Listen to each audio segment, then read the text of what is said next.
I got forwarded an article in The Athletic by about 10 to 12 different guys, all saying this is the best article that could ever be written about Game 7, and I read it. It's in The Athletic, and it's written by Jason Stark, who joins us right now. I texted him. I got his number, and he was kind enough to do that.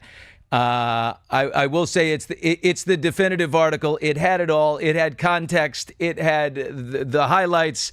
It truly wonderful. I thank you I know where you were, Jason, because you were right there in Toronto. Yeah, that Toronto Dateline might have given it away, right? Yeah. Yeah, I was sitting in that press box in the Rogers Center and saw that, and that's a goosebumpy kind of experience, Billy. I honestly think the best part of being a baseball writer, having the job I have, is sometimes you get to see stuff that people talk about for the rest of their lives. And then I get paid to tell that story, tell the story of what we all saw. And I felt so lucky to be at this game. It was something to see. It was something to remember. As you said, a game forever lifted above all other games, the greatest Game 7 of them all. The winning team never led until the 11th inning, which was crazy. A historic tying home run in the 9th, the winning home run in the 11th. We had benches and dugouts cleared in the 4th when Justin Robleski hit Andres Jimenez with a pitch. 7 starting pitchers took to the mound. It's almost like, I like to think of the 4 Dodgers pitchers, and I think of like they're the boy band In Sync, and they all go on to successful music, solo careers, or I guess they have their solo careers and then they come together for perfect harmony, and somehow the Dodgers pull it out. Of course, Yoshinobu Yamamoto struck out 8 batters in relief. Was it 8 batters? I think it was. It was he threw 34 pitches when he came in the 9th. But, I mean, of all the storylines in there, Miguel Rojas, a backup infielder brought in the 9th inning, and what he did was incredible. Where do you go as far as, like, the top 5 crazy moments? All right, well, let me just frame that question this way. Just the stuff that you're bringing up here, to me, it's a reminder why baseball is the greatest sport. What in basketball is the equivalent of Miguel Rojas, of all people, hitting that home run in the 9th inning to tie that game? Is that like Kayvon Looney drilling a game-tying three-pointer for the Warriors at the buzzer? I mean, that would never happen in that sport. Why was he in the game? Why was he in the game at all? I mean, it's amazing that Dave Roberts put him in. Why? Dave Roberts had a gut feel, and it showed those last 2 games a bunch of times. And it was just so cool. Wow. You mentioned, you with Charlie Sheen. Charlie Sheen's the only guy that didn't pitch in that game. The Dodgers pitched everybody but Sandy Koufax. They have 4 starting pitchers, and they all pitched in Game 7. And the Blue Jays pitched their entire rotation except Kevin Gossman. And again, it's a reminder, Billy. Game 7 in our sport, in baseball, is unlike any Game 7 in any other sport. Stuff happens in those games that is so far outside any box that you could draw up or think up. It's why it's so great. If you're not like a baseball diehard, Miguel Rojas, who hadn't started a game in 3 weeks before the night before on Friday night, he sticks this guy in who's a total journeyman. He's the only player ever, and I learned this thanks to you and your article, to hit a game-tying home run in the 9th inning of a Game 7 ever in the history of baseball. I can't believe that. Can you believe that? I couldn't believe it. And stuff happens sometimes in baseball, and it's I'm so happy for him. I'm the guy who's always, anytime anything weird happens, people think of me and they say, "This is your kind of game. This is your kind of story. You would know this."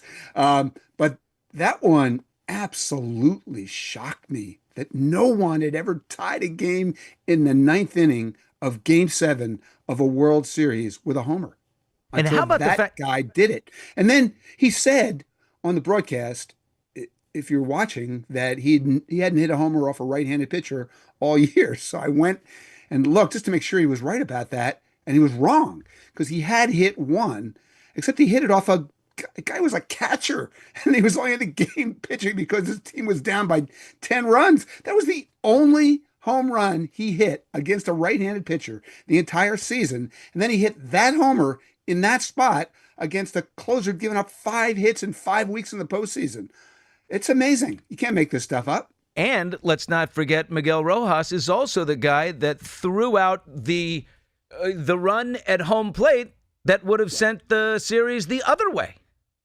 He did an incredibly athletic play. I had such an angle on it that it was incredible how he was able to field it, twist, turn, stay on balance, and make such a perfect throw. And the context of all the stuff that was roaring at us. So we had a game-tying homer, 1 out in the 9th. We had a go-ahead homer in the 11th. Neither of those things had ever happened, and then they both happened.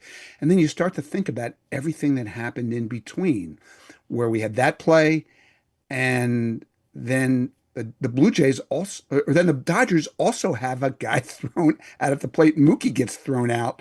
The next inning, we have this wild catch by Andy Pages. Talk about Dave Roberts' moves. In the middle of an inning, all of a sudden, Andy Pages goes trotting out to center field. The inning has started.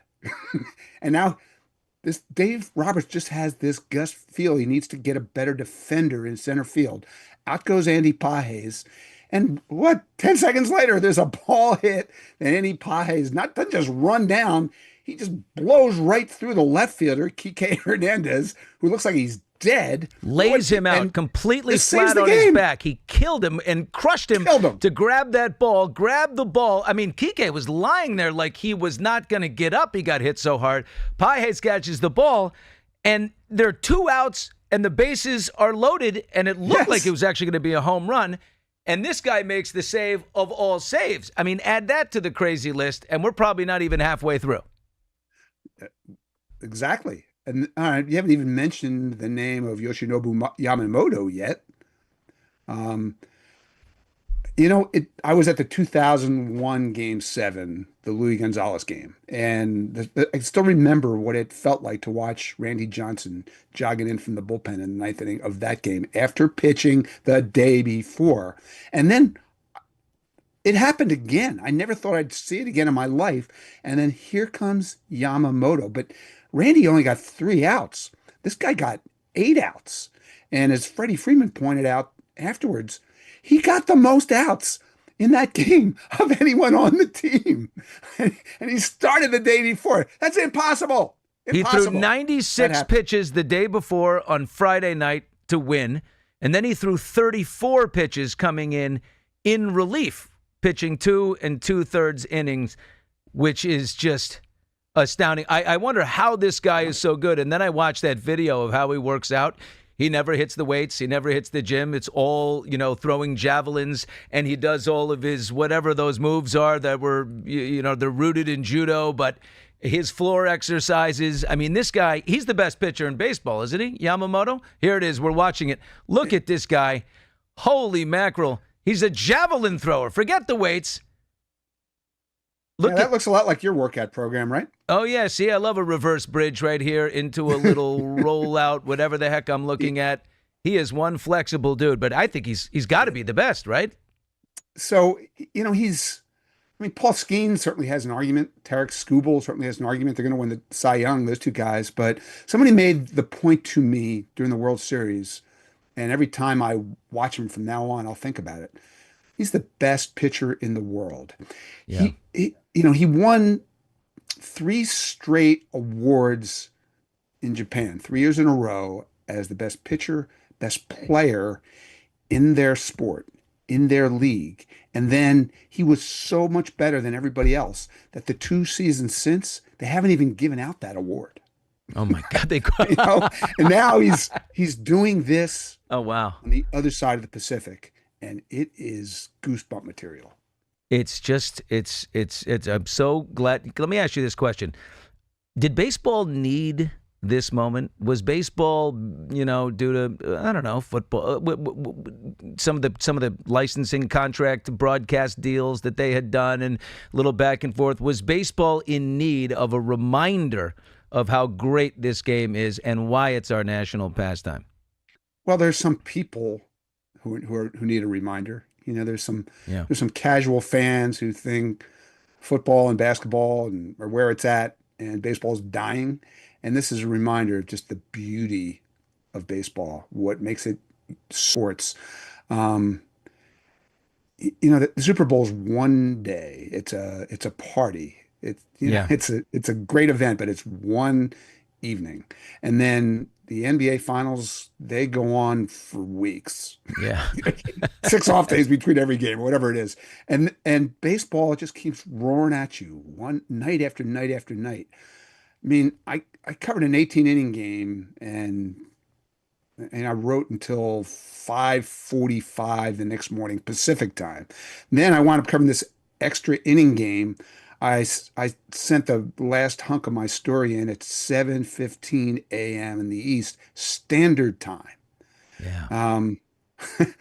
That is crazy to do that, but these games are so interesting and they give us so much to write about that it's worth it. My wife was saying to me yesterday, like, "What are you doing?"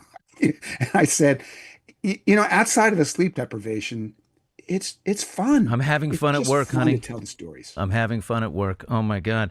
Listen, I got a new nickname for you. Your nickname is the paywall. You're the reason why if you're subscribing to The Athletic, that's the reason you pay. This was one of the great articles, one of the great synopses, one of the the definitive article on maybe the greatest game that I've definitely ever seen. Game 7 of the World Series 2025, back-to-back for the Dodgers. And Jason Stark, I thank you so much for putting that together. Check out The Athletic, and you can read it for yourself. But it's got everything. The only thing I feel badly about now for you is going forward. I don't know how you top that or what you're going to witness that's going to top that, but maybe it'll be something. Anyway, Jason, thank you.